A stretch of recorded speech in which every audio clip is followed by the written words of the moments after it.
there for my eye. I don't think they find anything. Oh yeah, you're still. Yeah, my It's eye. blurry, right? Double. Oh, double vision. Double vision. Somehow in this, the particular PowerPoint is deleted. Fascia, Sankhya, Soma. Let me try.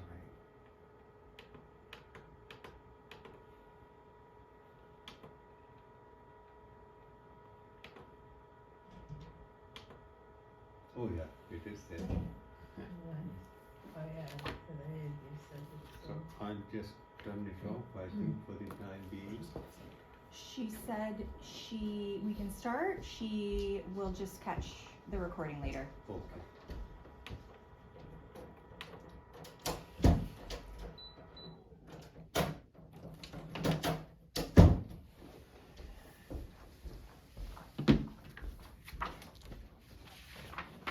So I'll put my phone here just to check about that time. Oh, my shirt looks shaved.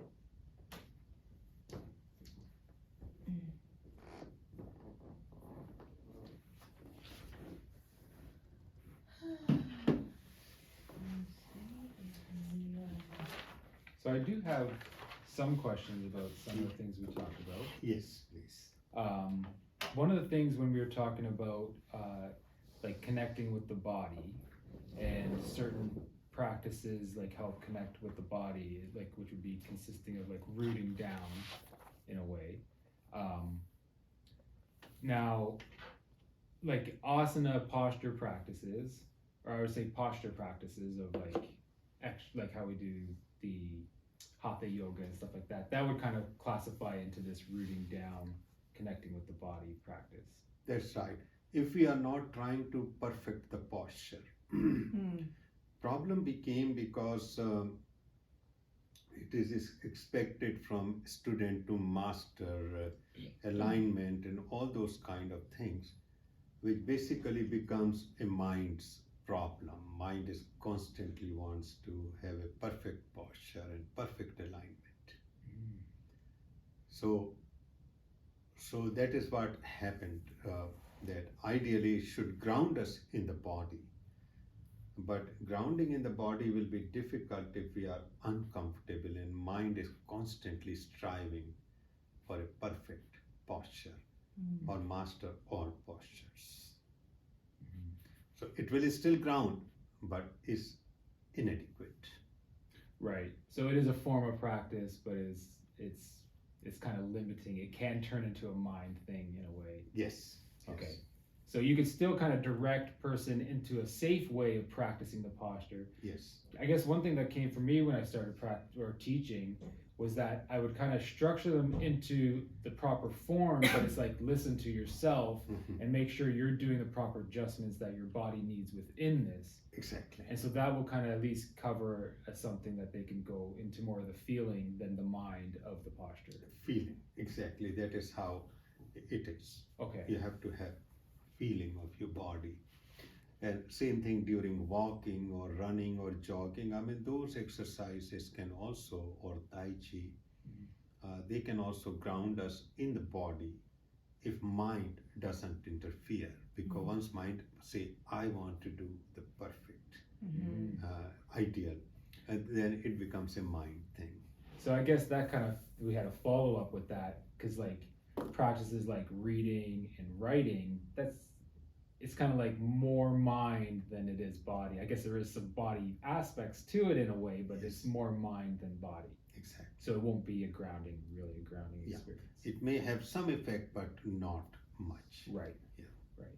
So essentially, grounding is practices or the act of being present. Exactly. Yeah. Because body lives in the present. Yeah. So once truly you are rooted, mind has the past and future, but body lives in present. Whatever is happening is in this moment. So whether it's breathing or heartbeat or blood supply to the liver or digestion, it is all in this moment because there is no previous or after. So that is why connection to the body means living in the moment. So then, now another thing to add on, so practices, say like Kundalini, that can be more energizing. Is that still, would that be still kind of in the body practices, or now you're working towards something else? Yeah, I mean, whole idea of Kundalini is body. Okay. But again, it is lost into all kinds of concepts because Hatha Yoga and Kundalini are not different. Purpose of Hatha Yoga was Kundalini awakening. Right. Because Ha and Tha, Hatha means one is with what you call Hatha means with will, Force and will. force. Yeah. But Ha means moon channel and Tha means sun channel. So there are two meanings. Once you are forcing a discipline, but actually ultimate aim of Hatha Yoga is awakening of the Kundalini. Right. So if you go into Hatha Yoga, that is a goal. So the energetic movements of nowadays Kundalini practices, Yeah. when they're doing like certain movements like that, it could be not a body practice. No. Right. It's more energetic. More energetic, because primary thing is, an energetic will come, but that becomes energetic through the mind. Here we want to go to the source of the energy, which is in the body, and let it happen spontaneously. Okay. Yeah, that helps. I was just wondering, like, now that this kind of explained what kind of categories are they kind of working in? That's Just right. that helps us just define it. Yeah. A little bit nicer. Yeah. That's right. Okay. Yeah, I think that's great. What does the word asana mean?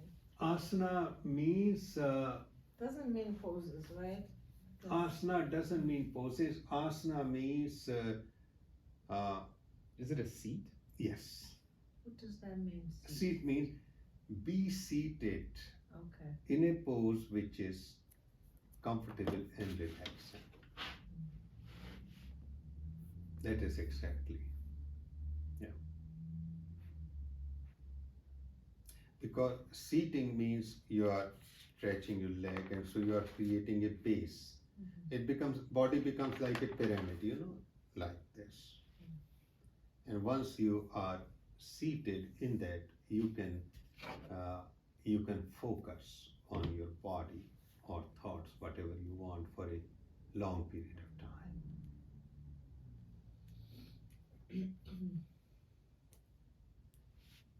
And can the asana be, does it have to be seated, or can the asana be a shavasana or on your knees, or does it have to be the standard? Yeah, no, it need not to be.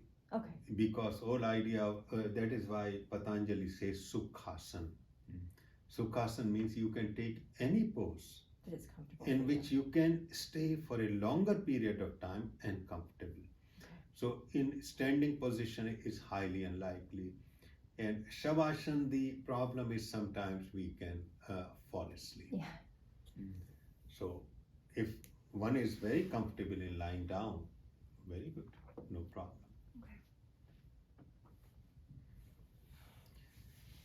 But ideal pose is always sitting, because then you are directing the energy upward against the gravity.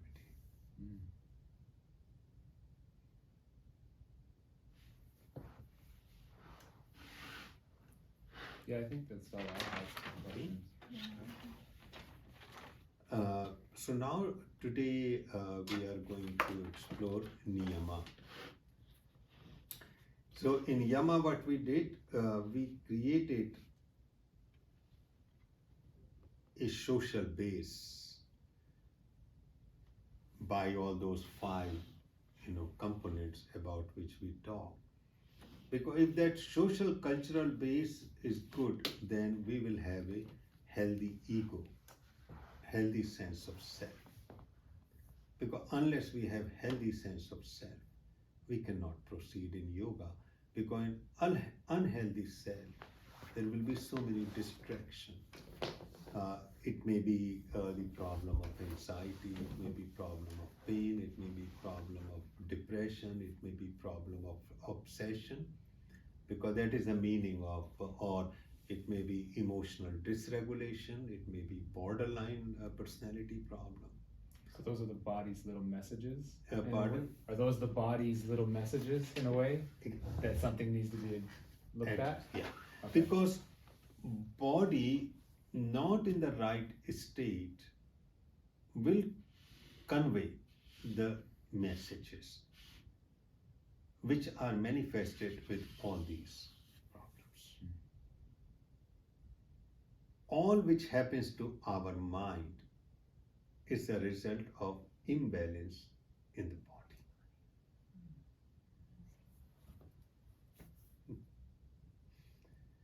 So when we take antidepressant, they don't fix our mind, they make changes in our biology.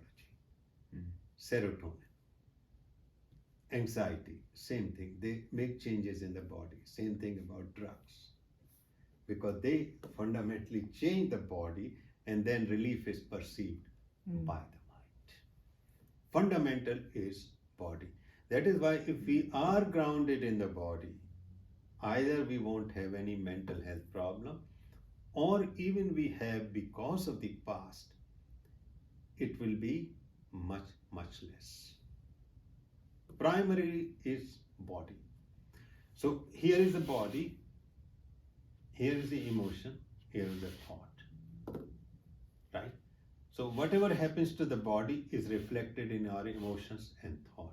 Body is the source. Except when things are coming from outside, then there are patterns formed in the mind.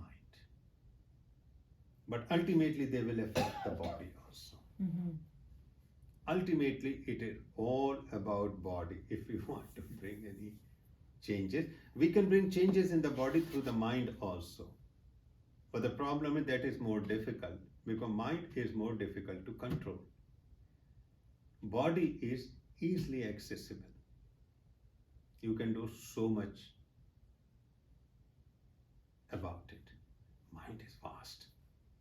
That is why people who are trying to control the mind, most of them land into failure.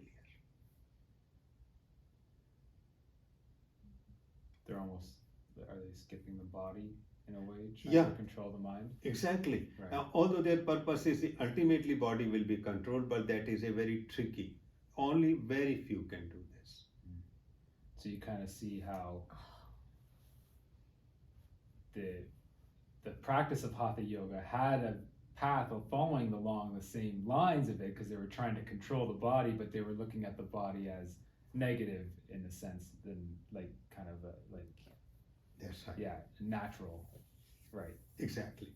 Because all these scriptures are written by those people who were monks, or they dedicated their total life.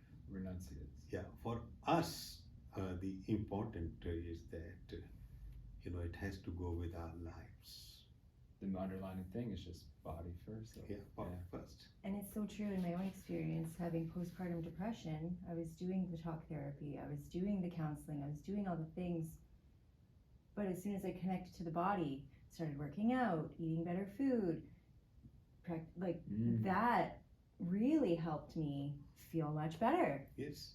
So and that's it, yeah. Because now that I think about where I'm like, I went to a psychologist, I felt like it didn't work. Yeah. Like, I mean, it did. Because you were I'm like, I'm trying to just control the talking. mind. Like, I just feel like Yeah. I'm not really getting anywhere. No. And I it love wasn't until that. actually the practice of like body movement stuff where I was able to go. Yeah. Go in. Go Yes. within. And there are that is what we are exploring today. Mhm. And it's a very clear, the sleep, the food, the exercise, the work, the relationship, and the house, and Mhm. all those 7 or 8 points. It's all about the body. And that state in which body is in balance called homeostasis. What we want, homeostasis of the body. And if body is in homeostasis, your emotions, your feelings, your thoughts, all will. And because body and brain has plenty of serotonin or dopamine, all those neurotransmitter, lack of which can create anxiety, depression, all kinds of things. And there is no harm in mind things also, reading, listening, all those things. But primary focus has to be on body. And that is why most people, they fail in their spiritual path, because they are lost in this beautiful, grand philosophies. But their own lives remain untouched. I know so many of them. Well, so is it possible? I'm sure it's possible, okay, but just to confirm, that your body might not be functioning, but your mind is no longer perceiving it as something bad. Like you don't have the same perception as before, even though your body is now functioning. Exactly. You know what I'm saying? Like Yes. it doesn't have to always be like, oh, the body is broken, therefore the mind is broken.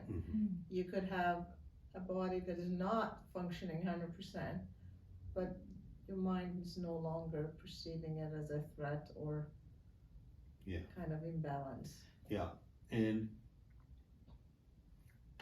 I mean it is a very big statement, but most people in our world are not healthy, sick. Yeah. Because if one person becomes sick, then it is called sickness. Yeah. So out of 100, if 5 people are sick, we will say sick. If out of 100, 95 people are sick, and it is going on for century, it becomes a new norm of health. That is what it is. Most of the humanity is not functioning well, and it becomes very clear by talking to them how they live. Are they living with a sense of well-being? Are they living with a sense of creative vitality or love? Do they feel safe, secure?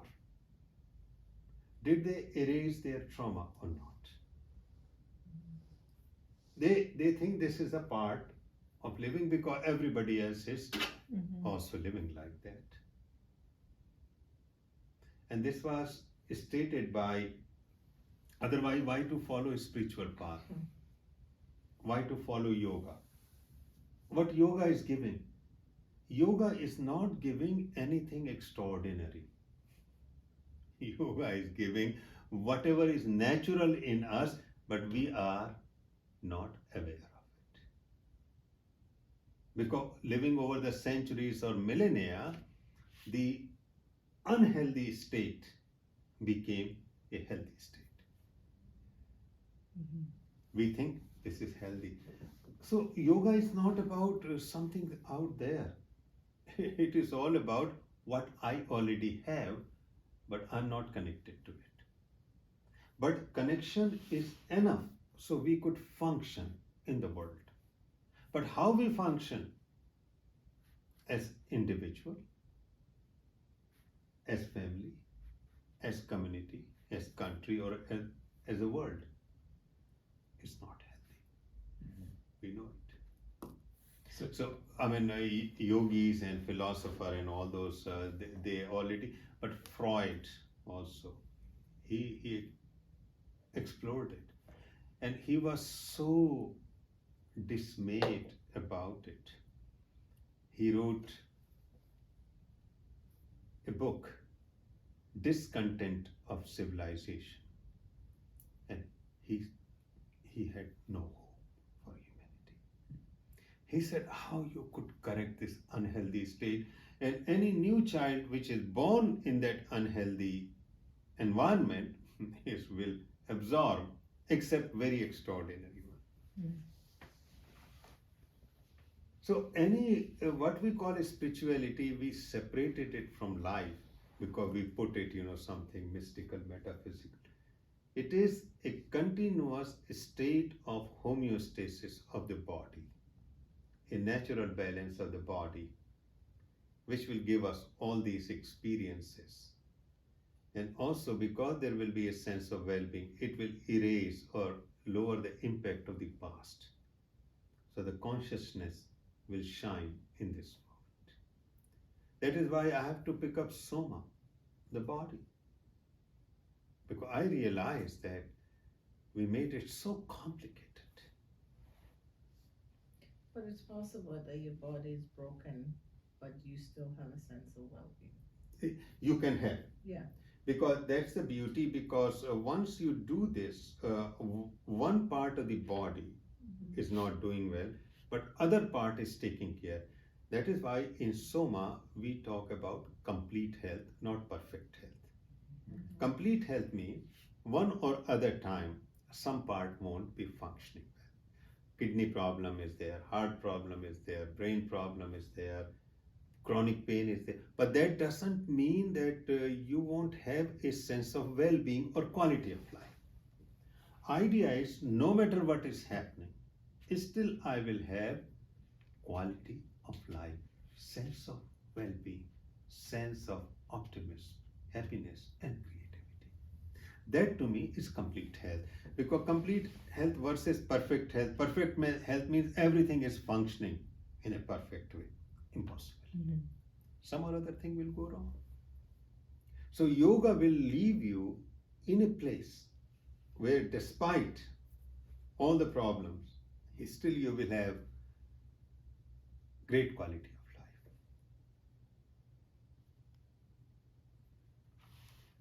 When you mentioned last week about like doing the dishes is grounding, and that was like such a blow up, because like for me that was one thing I hated doing, and I'm always doing the dishes, and I'm like, oh, I just want to be practicing. If I didn't have to do this, I could just be practicing.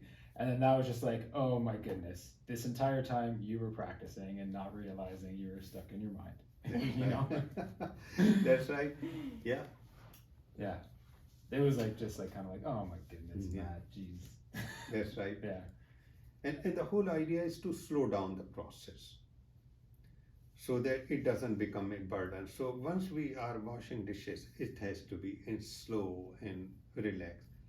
And if you feel you cannot do that because of the pressing, just postpone it for another hour so you are more free. Well, I always found I would put on like kirtans or something like that to kind of change my mentality of the process of it. But then this was just even another bigger thing that was just, and it's like when people say, oh, just accept it, it's bigger than acceptance.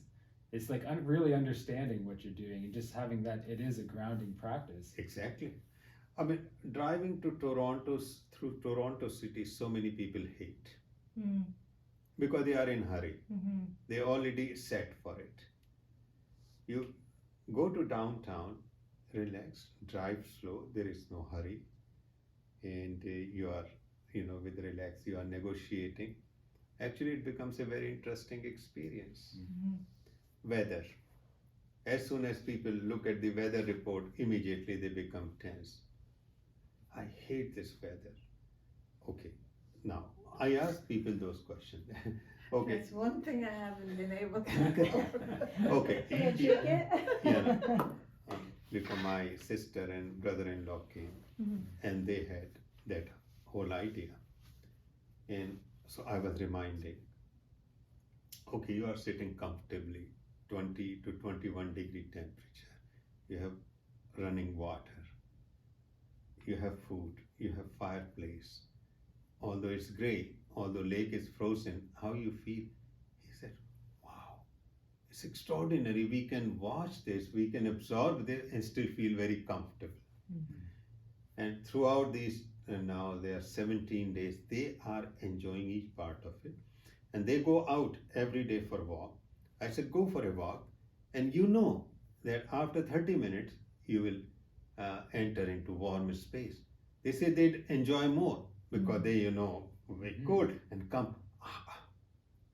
It's just like you are doing sauna, or some people dip into cold water and they come out and then they go to, the tingling kind of body feels that way. So that kind of thing about anything. And it's so simple. Guess who's doing the dishes from now on? But you know, we're part of nature. Like, it does affect us, these shorter days. In those Oh, days, yeah. in those Like, cases, I don't, even the weather warm, okay, I'm warm, right? But there's something about the length of the day that completely changes the chemistry of your mind without you trying even. that's right, and that is where I agree. Mhm. You will respond to that way, but you will come to a critical point. Even then, that it will It be won't emitted affect you. because that whole brain is functioning from within now. But then we're still kind of Can't wait for that. going against nature in a way. Mhm. Because we're still kind of like pushing through, working, going, when it's like more of a yin season and we're supposed to be actually kind Yeah. of going within more. That's right. Mhm. That's right. We're But supposed- we cannot stop it. Right. Because we created a world where I don't think we will slow down much. But the whole idea is the way we do it. Right. We are not going to stop technology. Nothing we will go back ever. And we can just make changes in our own lives to adapt around that. Exactly. Right. Because like we do 100 things. Out of 100 things, we may find 15 things are not very relevant. We can slowly reduce either frequency or time or delete them. So that way we will have more time. So we don't cramp our day. So suppose there are 4 birthdays, 4 wedding anniversary, or 5 dinners, or 6 shows and things like that, and we can prioritize. Okay, this is important. I want to attend. This was okay if I have time. Third one, no, not needed. Suddenly there is a space created. Something I always wondered we were talking about this because of January 1st, everyone's like, I'm going to go work out, I'm going to go do it. But I'm like, you're piling a lot on yourself, especially in a season when it's time to come in. Exactly. It's not the time, it's And not that's why most springtime. people Springtime's fail. the time to really kind of, Exactly. right. So creating yin in a yang world. Right. Because world is not going to be too much yin, but we can certainly, because this yang world gave us lot of choices. And it said, do as much as possible. And we were lured by that, although it is not necessary. Just like in our children, okay, you are going to go to soccer, you are going to go to the baseball, you are going to go ice hockey, you are going to go for swimming, you are going to rock, and you are going to camp. From the very beginning, we trained our children to not stop, So we already geared up their yang. Yeah. And so they will continue. And they have a lot at that time, at that age. That's They right. have a lot of yin. Yes, right. So it's maybe going, well, you're going to have a bath instead of a shower tonight. That's And right. you're going to. You're gonna Yeah. do the dishes. Yeah. Or just allow them and they will create their own games. Right. They have to become bored, yeah. They have, and their creativity will emerge. The moment the boredom comes, children mind is so energetic, it will find something to do. I'm observing in my granddaughter because my approach is here are things and I just watch.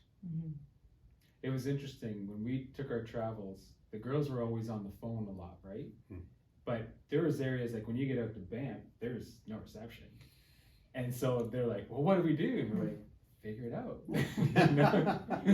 And then you just instantly see them go outside and then they're like playing with things that they never played with before. And With the stones, with rocks, Yeah. with grass, with trees, oh yeah. And it was one of their favorite times. Yeah, it was. Yeah. Yeah. Because anything creative vitalizes them, it doesn't exhaust them. Yes, It true. brings out surplus energy. Anything which they are doing on phone, actually it makes them stale and tired, although they do it. Mhm. And you see that, you can see that. Dopamine. Yeah. So we did the Yama, healthy sense of self. Now the niyama.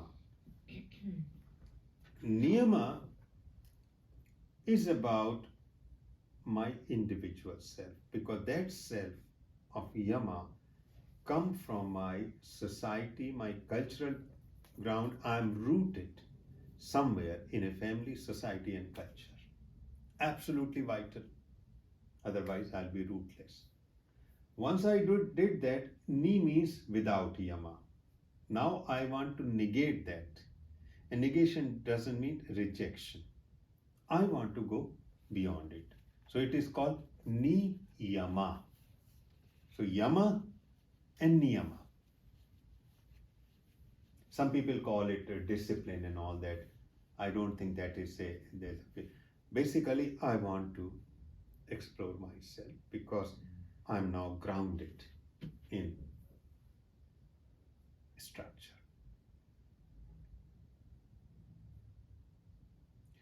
And this is the most important limb. If we understand and if we can practice, everything will be taken care of without any problem. This single. Rest will follow.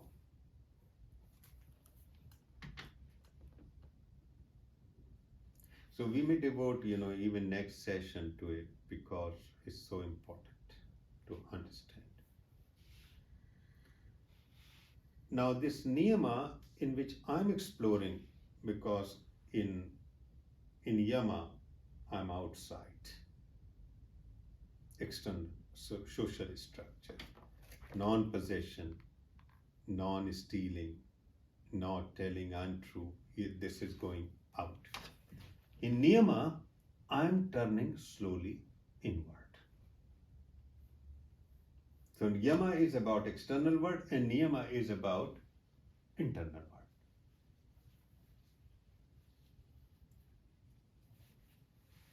Niyama has 5 components just like yama. And I will just enumerate them. One is santosh, which is contentment,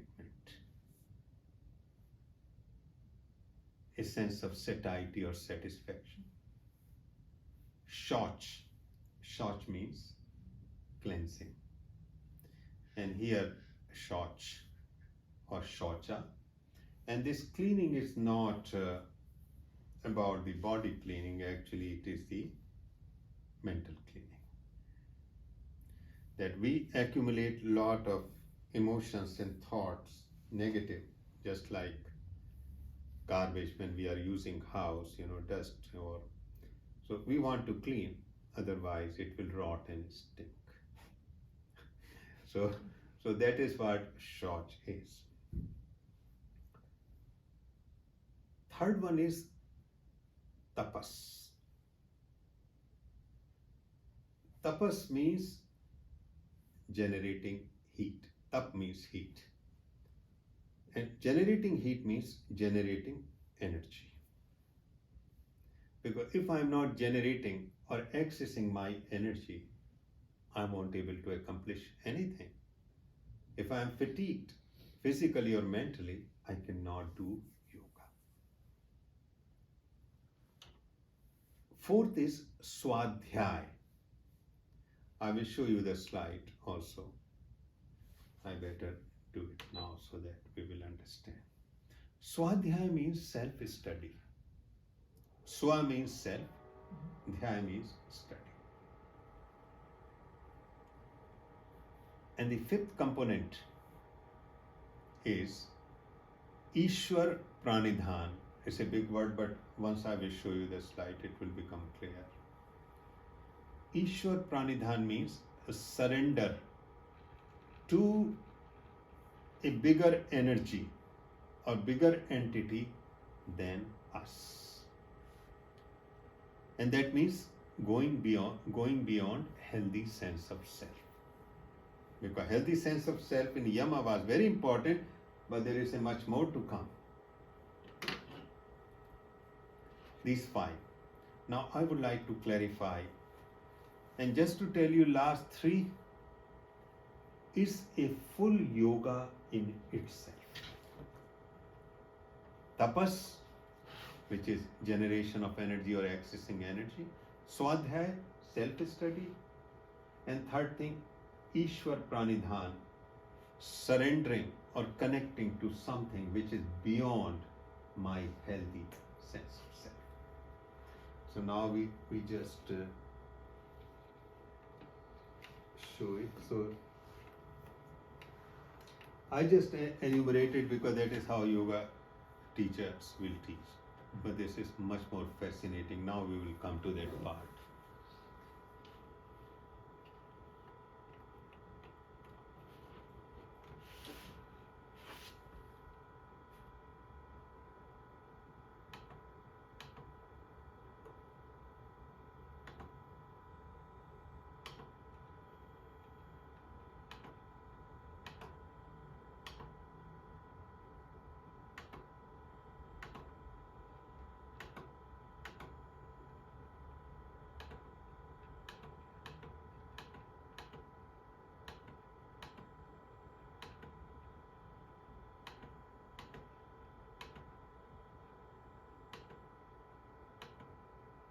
Here.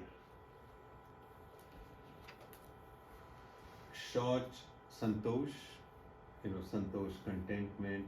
Shaucha is cleaning. Tapas, burning enthusiasm or passion. Swadhyay, self-study. And Ishwar Pranidhan means we have something beyond our healthy ego. Right? Last word is so big. Yeah. ISH, Ishwar Pranidhan, is a Sanskrit word.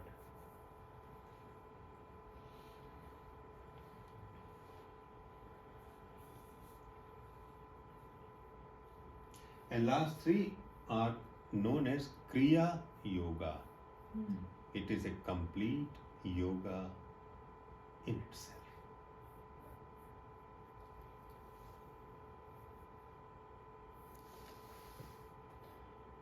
Now the fundamental question is, if I want to succeed in anything in the world,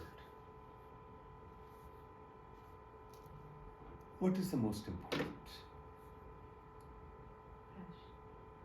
Passion. Passion. Passion. Want to become a billionaire? Want to become a great teacher, a great doctor, a researcher? Anything I want to do, that is fundamental. I may have millions of ideas. I want to do this, I want to do that. If I don't have passion, how I will sustain my effort?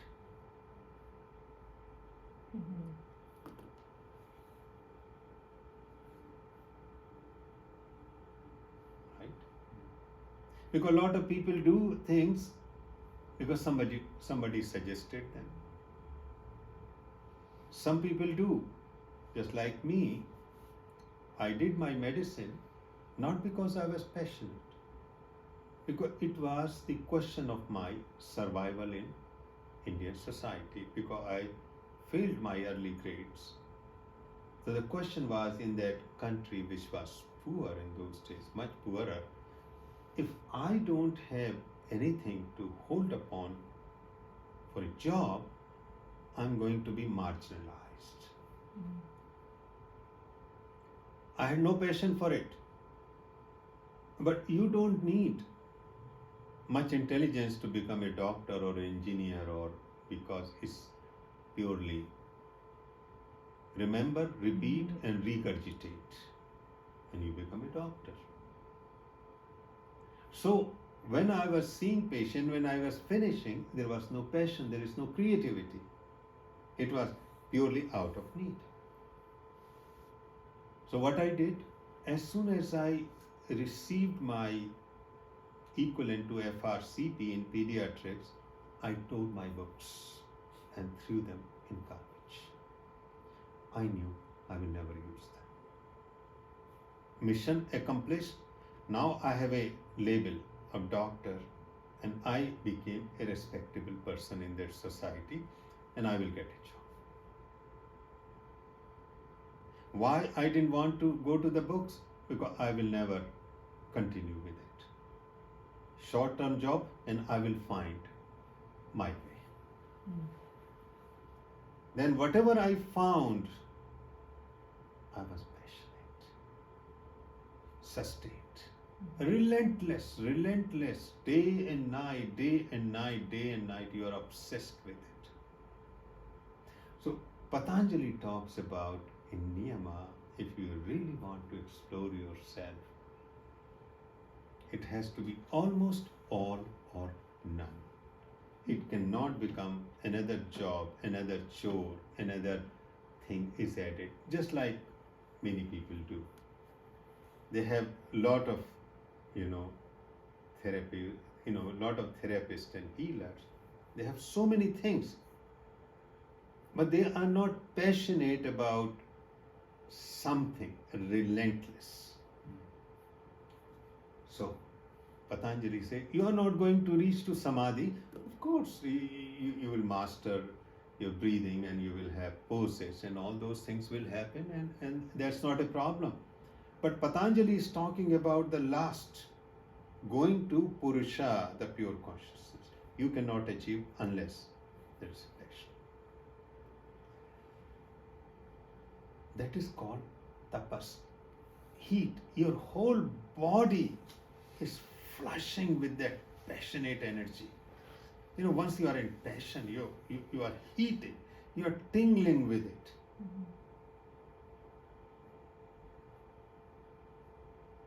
So that is why this part a lot of people miss, because they describe it as pure burning desire.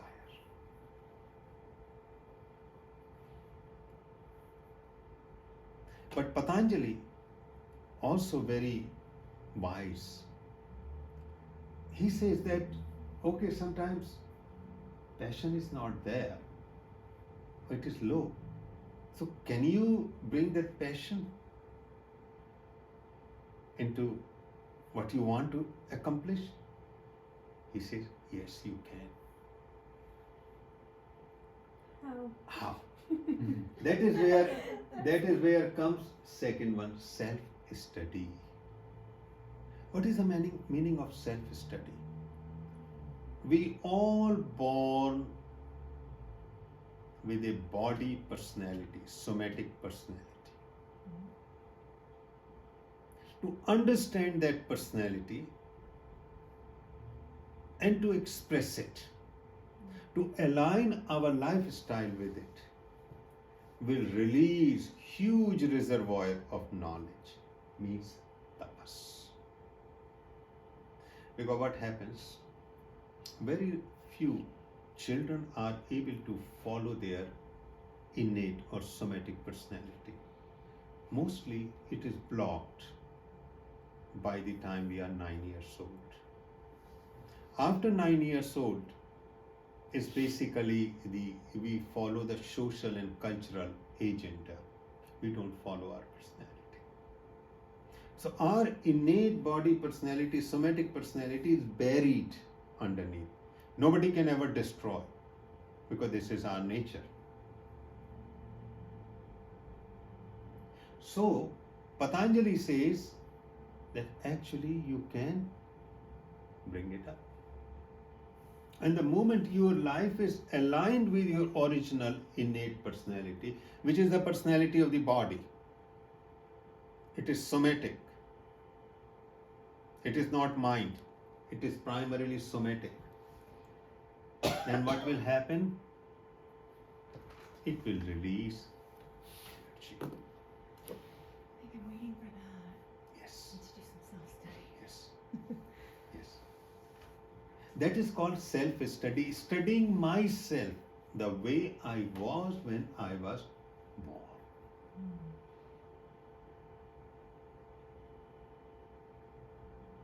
So how is that then? Like I feel sometimes, like I'm talking about myself here, but I just feel so lost sometimes. Like, what am I doing? Who am I? Like, where is my passion? And is that just exploring and finding it? Like, is it going back to childhood memories and thinking about the things I used to love? Like, what, like? No. That is where we are going to explore here in some detail, because it will help you teaching others also. And once we do that, release that energy, your mind will stay clean, because so much energy flowing like rushing water, it will clean out every day. Okay. It will give you contentment, because you are not seeking stimulation. When we go for drugs, sex, entertainment, power, wealth, what it does? It releases energy. We feel so good. If you become aware in those moments, any one of those things, you will find your whole body is filled. You become happy in that moment. It is because of the energy. That is why we constantly chase the external world. Basics are necessary. I have to have shelter, I have to have food, and all those 9 yards of life. But beyond that, why we change? Because our energy is blocked. There is no inner passion for things. So we stimulate constantly ourselves. And we get addicted to those things.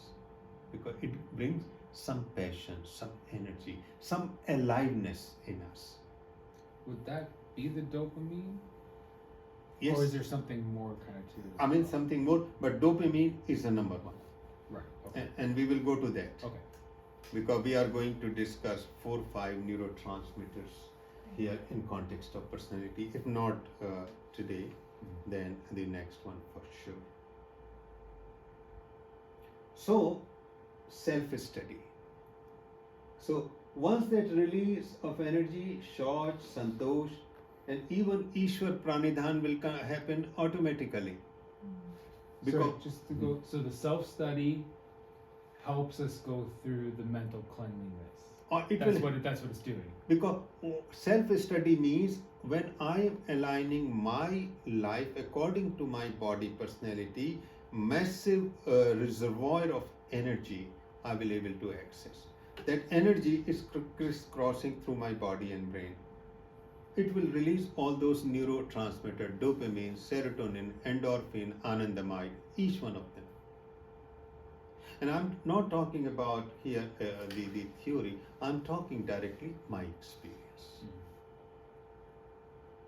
When that massive energy, because when we are happy because massive release of energy. Our body opens up and we are very kind and we are ready to help anyone because we have so much energy. Low energy means we are burdened. So even a little thing becomes such a burden. Oh, I don't want to do that. That part is over, so everything will happen. That is why he called it Kriya Yoga, yoga of action. The real action is now happening in your life. In Yamas, he didn't call it the Kriya Yoga. He called it here because now truly action is not outside. Action is here.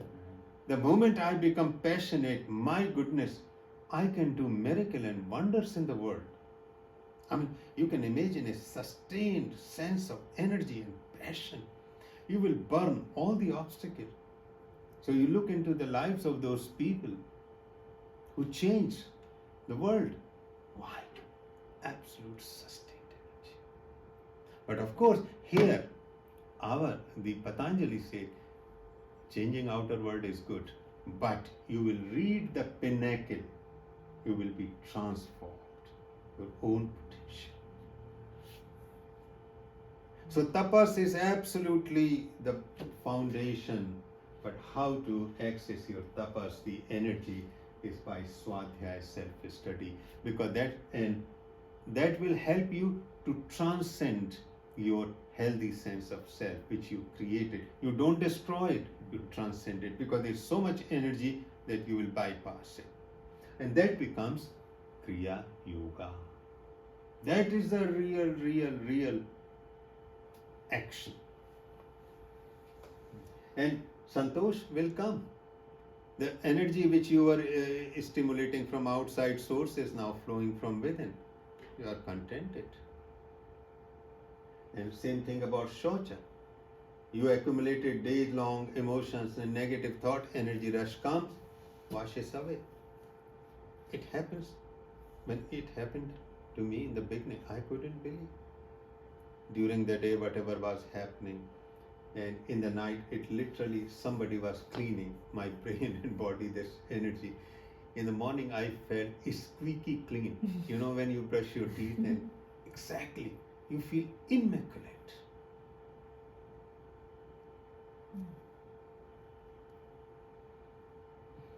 So, and rest of the yoga is very easy to achieve now. What is the problem in asanas? What is problem in breathing? But we will come to that later. This is the most vital piece. And it is missed by 99%. But your question was about how is in self-esteem. And you need not to sort of give it a hit and trial.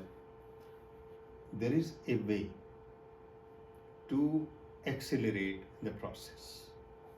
And there are two ways. Either you become very self-observant. What brings you flow? Once you are aligned with your personality, you will experience the state of flow. Let me check the time. Still we are not going to hurry this part. As I said, if we understand this part, rest I can describe, in nutshell, but this one we have to clarify. So number one is self-observation, and some people are very observant. So during the day, whatever they are doing, thinking, they discover certain things, click with them and make them flow. Flow means it is a state of high energy, focus, sense of well-being, creativity, and reward from inside. So they are not waiting, somebody will say thanks to them and they will feel, oh yeah, I did something good. Or somebody said, what a great job. They are not waiting. What a great job comes from within. It is called autotelic, self-rewarding quality. Sense of well-being, focus, energy, creativity, and self-rewarding.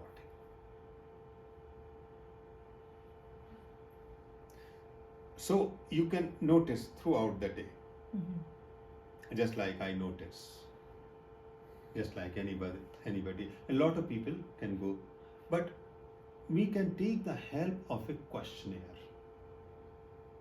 That will also give us clue. So both can be combined. That you are self-observant, you are noticing yourself, and simultaneously you take the help of this questionnaire.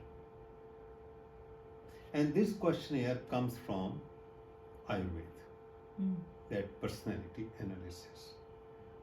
And now I found the evidence in a very big study done by Helen Fisher, who wrote a book about personality. And first time she described in terms of neurochemicals, like you were talking about dopamine. Combiningly both, it will be a very good start, but start only. It takes number of months or sometime 1 year before you become more and more precise. You are so finely tuned to yourself that you know how many minutes of exercise is good for you, what kind of food and how much sleep, what kind of relationship. Although sometimes you can't avoid it because we are living in a society, but no, this is not me, but still I will do because of my wife or husband or children or parents or this and that. But you are totally aware. And once you are so much aware, you are not wasting any energy. You are not fumbling or stumbling anymore because you are very precise, you are very focused. And focus becomes more and more and more. So once you hit that, you said, you know, we live in the world with other people. Does, not having to do, but for lack of a better term, just having to do things for the family or for the husband or for whatever, does that create resentment? Or are you in such a flow that you are content? You are content. So it's okay that you're not in your flow because you're doing for someone else. That's because right. you're content, because you've done the awareness, you've okay. Exactly. Because there are certain duties Right. we have to do. Unless I want to say goodbye and I'm going to be a wanderer. Mm-hmm. So even against our flow, we have to do certain duties. Mm-hmm. But that will be very well compensated by the amount of flow which I am experiencing. Mm-hmm. If I am not experiencing flow, then all these duties become burden. Mm-hmm. It becomes part of the flow. Pardon? Like it becomes part of the flow. No, if you are not in flow, then these duties become a burden and a problem. Well, I guess what I'm saying is if you're in flow, the duties part just all become part of the flow. It's a flow. That is why it will be compensated. Although you know very clearly this is not me really, but that doesn't matter anymore, because so much is coming in the life. Your mind is cleaned every day of those residual emotions, so you are not accumulating resentment, sorrow, pain. Santosh, you are contented. So a bit of discontentment, it doesn't matter, because flow is so strong that these little things now they don't play such a negative role anymore. I'd almost say that I almost had the reverse situation, not the reverse, but something happened after you talked about the dishes thing, right? I think it was over the weekend. Like I had a whole different vibe of doing the dishes and taking care of the family that I went out to go get stuff done for the business, and it seemed like the things that I was going to get done for the business, everything was coming like, oh, you're getting this for like a way deal. Like this is like all the stuff I had to purchase. Like it was just like kind of, oh, I need to find this. Oh, here it is. Oh, I need to find this. It was like, oh, there it is. And it was just like all like just patterning in front of me without. Yes. And why? It was like no energy involved with it. Yeah. That's right. Why it was patterning? Because you're in flow. Flow. And in flow, you are not narrowed down. You are not conflicted. Your view is so broad that you will notice. So suppose if we are looking at anything narrow, we will miss this one, because they are all over scattered. Once you have your vision is open, because that is what happens in flow, you are relaxed and you have a panoramic view, immediately you will know where to go. Do you think the greater consciousness has a play in that a little bit? It is all about ultimately greater consciousness, because your consciousness is widening. Your consciousness. Right. So if you're receiving a bit more in a way. Of course. Right. Okay. It has to go simultaneously. Yeah. So for example, I'm driving on highway 403. If I'm tense, narrow, what will happen? I will miss many things, and I may have more accidents, because I'm not noticing what the other vehicle is doing. Michael Jordan, all-time basketball player, ask him what happened to him in court. As soon as he entered into court, he was in flow. So what he was noticing, not one or two players, all the players, how they were moving. And he was far ahead because he could predict their movement. So my dad taught Wayne Gretzky, Yeah. so he was really good friends with him. That's right. And he said he just knew where the puck was going to. Exactly. He knew where the puck was going to be ahead of time. Exactly. Why? Flow. Because in flow, your mind is not cluttered, you are clean, so you are having a panoramic view of anything. Yeah. So you know exactly what you are doing. Of course, our purpose is even more than, Gretzky was a sport, but we want to reach that ultimate state. That's great. That is why this is the most important component. So we can do it in two ways, either observation, self-observing ourselves, or taking help of questionnaire. And we borrowed it from Ayurveda, modified it, and we got connected it to Helen Fisher's research work. It is not 100% overlapping, but almost 80-90% work she did. Sometimes I wonder whether she was inspired by Ayurvedic constitution, because she did it 10 years, 15 years ago, and Ayurveda is going on for thousands of years. And once this happens, Niyama, now you are in full action. Rest, 6 limbs will come to you automatically.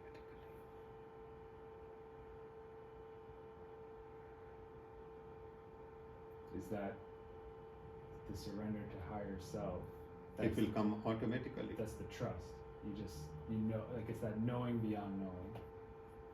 When you have so much energy, your small self, which was created by your background, will lose its significance. Before that, you have to stuck to it, because you are dependent on external society for your self-esteem.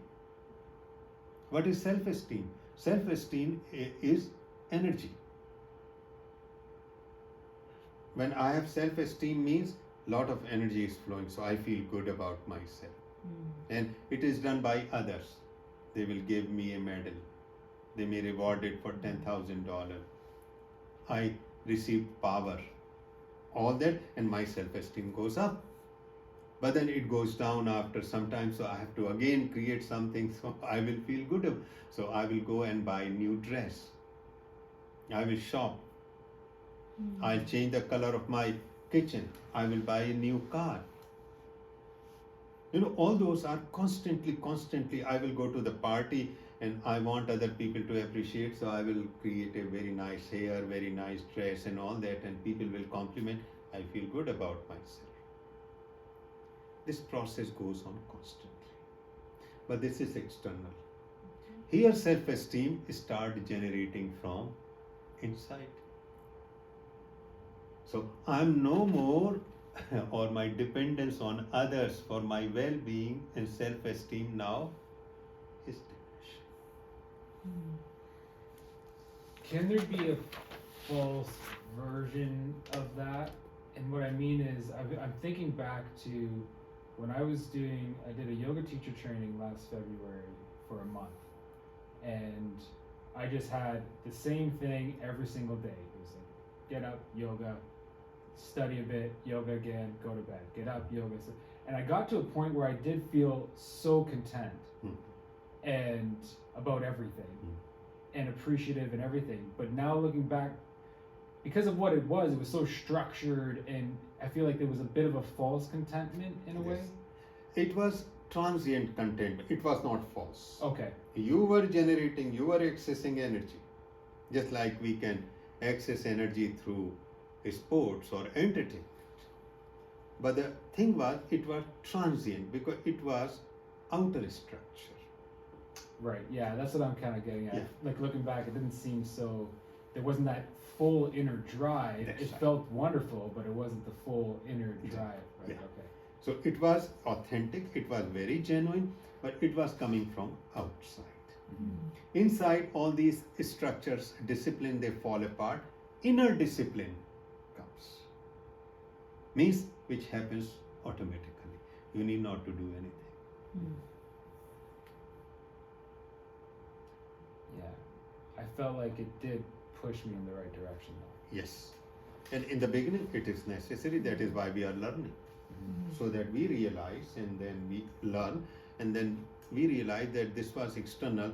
Now I have to go more internal, and that is where Kriya Yoga comes. That it is inner action which is happening.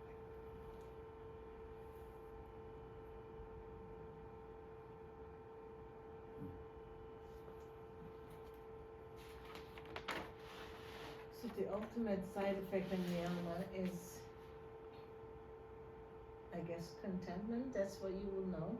That's right. The side effect of it, like that's what more and more, that you're so content. Yes. So this Kriya Yoga is working. Yeah, because the contentment comes means now basic contentment. So now you are ready to explore further. That becomes your baseline. So you're not in up and down. Exactly. kind Those passions can they lead you into different passions?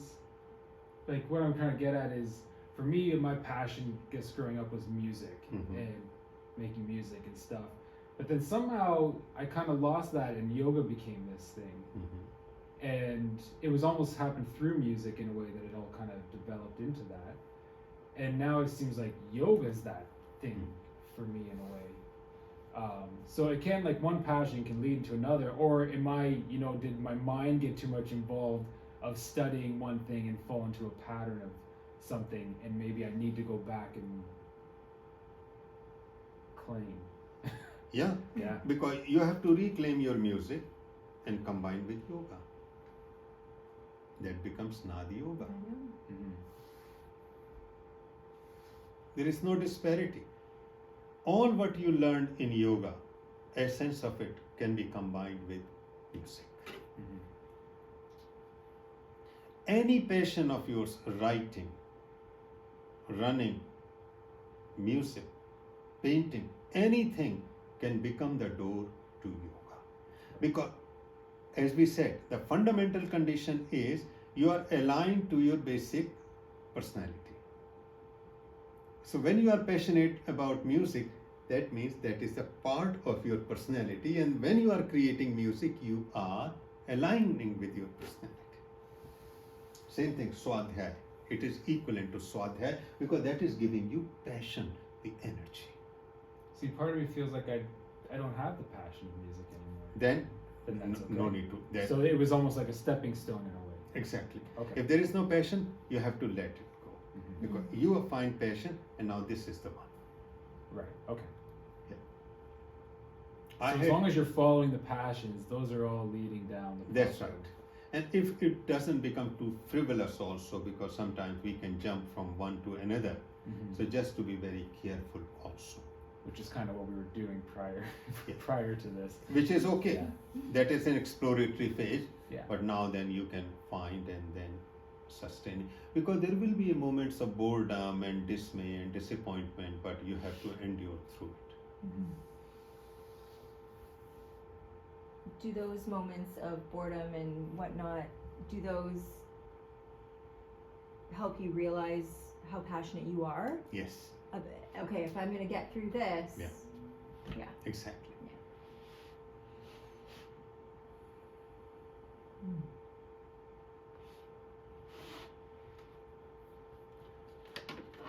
A lot of relevant stuff with this. Yeah. Right? Yeah. No, Yeah. this is the very central piece of it. And so,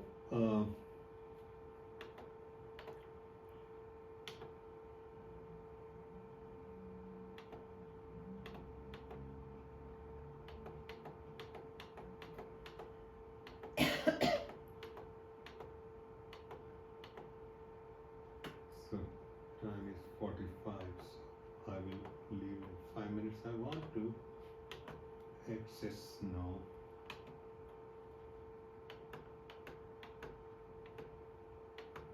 Maybe it will come after this. Yes.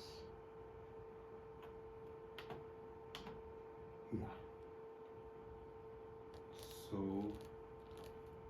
going down. Out of curiosity, any part of the 8 limbs talk about death and dying? Actually, it was talked in klesha, Right. clinging to life and fear of death. Okay, and that is part of 8 limbs? No, that is not the part of eight limbs, but that is what they are saying, that fear of death is one of the afflictions or cause of sorrow. But in yoga, ultimately you transcend that. Transcend death. Yes. I just feel like we're not, I don't know, maybe in India they have better chance of marinating with the process of death. But here, I think he's just not as much. No.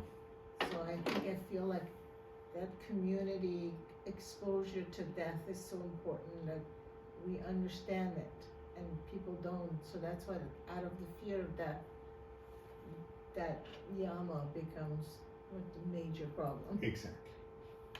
You are right. So I will just show the last slide and 3 personalities we are going to explore. And I will go from the very beginning so we will understand the fundamentals of it. And also Dr. Helen Fisher's, and you can see that dopamine system, testosterone system, serotonin system, these 3. And she also created fourth one, a negotiator, which is estrogen system.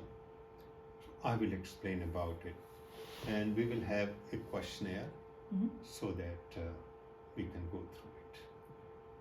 As I said, asana and pranayam, they are not so important. That can be covered because you already have, and that can be covered very easily. This piece is the, so we'll extend until we are clear about it, and we discover our own personality.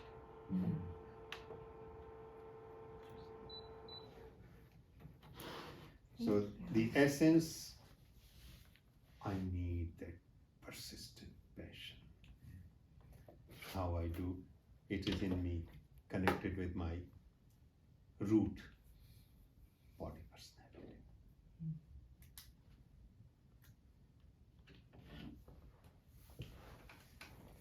Now, do you think that passion, those personalities, some of those personalities have more passion than others, or an easier time? Like, would a fire have an easier time accessing their passion than a kapha, maybe? Yes. Yes.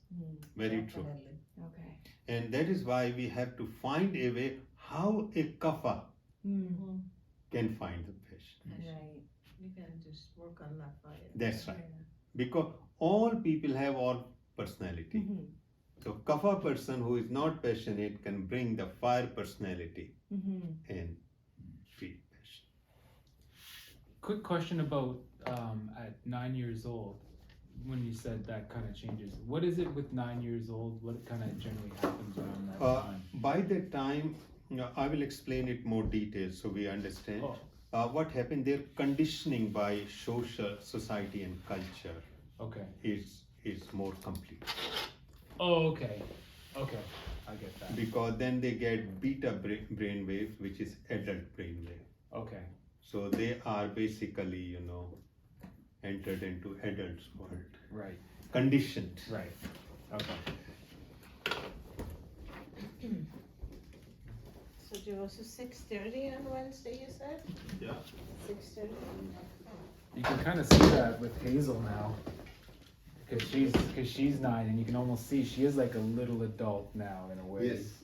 And she cares way more about what, like, she's like, I'm getting stressed out,